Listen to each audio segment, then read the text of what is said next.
أهلا وسهلا بكم في قناة طبخ بنت أمل. نتمنى تلقاكم هذه الوصفة في أحسن الأحوال. اليوم إن شاء الله بغيت نشارك معكم هذه الوصفة اللي كتجي جديدة مريقة مغرية ومعلكة. وصفة صحية مليئة بالخضار، غنديروها بالنقانق ولا بالسوسيس. نخليكم مع المقادير والطريقة نتاع التحضير.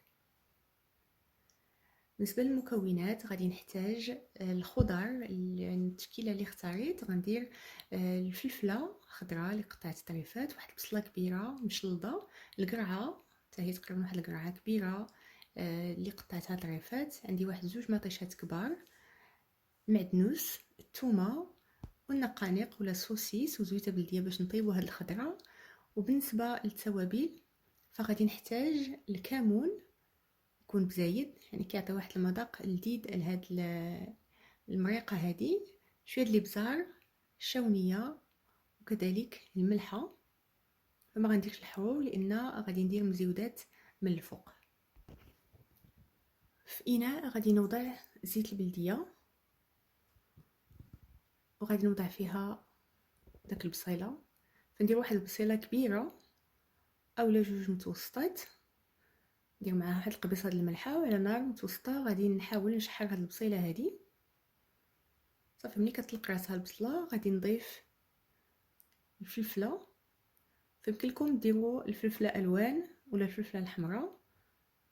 ثومه تقريبا واحد 3 حتى 5 ديال الدروس ديال الثومه. وغادي نخلط هادشي حتى هو حتى الفلفله حتى هي كتطلق راسها. صافي ومن بعد غادي نضيف طماطم تقريبا القرعه عفوا قبل حتى هي غادي نخليها حتى كتطلق راسها. ومن بعد غادي نضيف طماطم، واحد المعلقه كبيره ديال مطيشه ديال الحك، المعدنوس، يمكننا كذلك نضيف شويه القزبور والتوابل. صافي غادي نضيف شويه ديال الملحه، شويه ديال الماء، ما نديروش بزاف لان القرعه كتطلق الماء مع داك مطيشه فين طيب هاد الخضيره هادي. صافي غادي نحرك هادشي كله مزيان، نغطي عليه، نقلل عليه البوطه ونخلي هاد الخضيره هادي حتى طيب.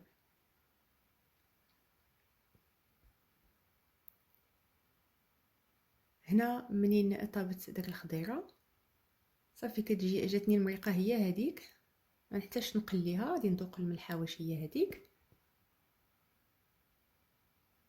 صافي وكنكون يعني من قبل قليت داك السوسيس باش نزول منهم داك اللي اللي تيهبط. صافي وهنا غادي نعاود نضيف الزيتون، نخلط مزيان،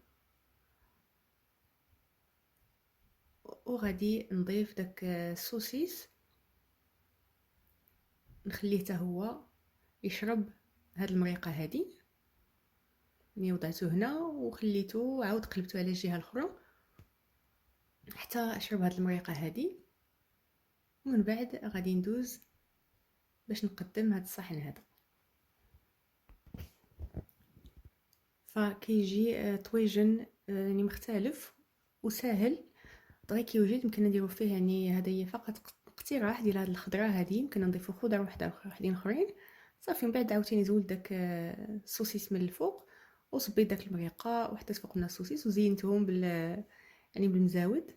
تاكلوهم بالصحه والراحه. نتمنى هذا الاقتراح ان شاء الله يكون عجبكم، تجربوه وتخليو لي الاراء ديالكم والتعليقات ديالكم. شكرا جزيلا على الدعم ديالكم وعلى التشجيع ديالكم. نتلاقاو في وصفه قادمه ان شاء الله، في امان الله.